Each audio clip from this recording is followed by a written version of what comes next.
দেওয়ার জন্য।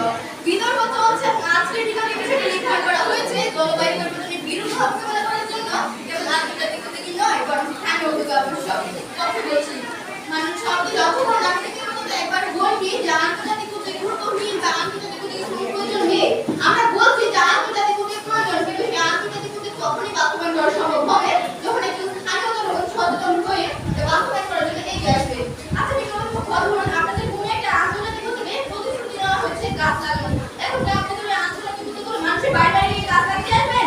অবশ্যই না, আমি প্রতিপক্ষ। কারণ সেই গাছ লাগানোর যে দায়িত্ব এবং কর্তব্য সেটা হচ্ছে একজন স্থানীয় জনগণের।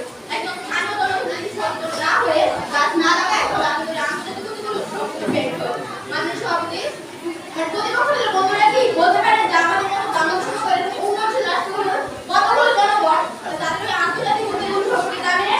মানুষ সবই আমাদের মতো উন্নয়নশীল রাষ্ট্রগুলোর অধিকাংশ জনগণ আন্তর্জাতিক উদ্যোগগুলো সম্পর্কিত করে যায়, আন্তর্জাতিক উদ্যোগ কাজ বলে সেটা জান না। কিন্তু মানুষ সবই আমাদের প্রশ্ন হচ্ছে এটাই যে তারা কি জলবায়ু পরিবর্তনের বিরুদ্ধ ভাব, যেমন বন্যা, খরা, ঝড়, ঘূর্ণিঝড়ের মতো এরকম প্রভাব যখন সৃষ্টি হয় তখন কি তারা হাত পা গুটিয়ে বসে থাকে? অবশ্যই না, বিপ্রতিপক্ষ। তারা কিন্তু তাদের বিবেক দিয়ে স্থানীয় উদ্যোগের মাধ্যমে কিন্তু সেই পরিস্থিতির মোকাবেলা করে থাকে। মানুষ সবই যেখানে আন্তর্জাতিক উদ্যোগগুলো জানা না জানা সত্ত্বেও উন্নয়নশীল রাষ্ট্রগুলোর অধিকাংশ জনগণগুলো তাদের স্থানীয় উদ্যোগের মাধ্যমে জলবায়ু পরিবর্তনের বিরুদ্ধে আন্দোলন করতে সক্ষম হচ্ছে, সেখানে আমার প্রতিপক্ষদের মধ্যে একটা ব্যাপার আছে যা আন্তর্জাতিক উদ্যোগে একদম আবশ্যক এবং যথেষ্ট আশা করি উদ্যোগটা দিয়ে যাবেন। মানুষ সবই আন্তর্জাতিক উদ্যোগগুলো গ্রহণ করার জন্য প্রচুর সময় এবং প্রয়োজন হয়, এমনকি এগুলো তাৎক্ষণিকভাবে কোনো সফলতা পেতে পারে না।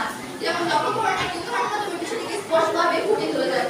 বিপ্রতিপক্ষ ধরুন আপনার এলাকায় বন্যা হয়েছে, এখন বন্যার কারণে আপনার ঘর বাড়ি থেকে শুরু করে সবকিছু পানি নিচে চলে গেছে। এখন আমরা বিপ্রতিপক্ষ আপনারা কি করবেন? এই মুহূর্তে আপনারা অবশ্যই স্থানীয় কোনো উদ্যোগ, স্থানীয় কোনো সংস্থা বা স্থানীয় কোনো ট্রান্সপোর্টার সংস্থার কাছে সাহায্য চাইবেন, তাই না বিপ্রতিপক্ষ? নাকি না আপনারা এটা বলতে চাইছেন যে আপনারা আন্তর্জাতিক উদ্যোগগুলো অপেক্ষায় বসে থাকবেন? আপনাদেরকে বলছি বিপ্রতিপক্ষ, আপনারা যদি আন্তর্জাতিক উদ্যোগগুলো অপেক্ষায় বসে থাকেন ততক্ষণে বন্যার পানির সাথে সাপ কামড়ে পড়ে গেলে অবশ্যই বলবে may I come to help.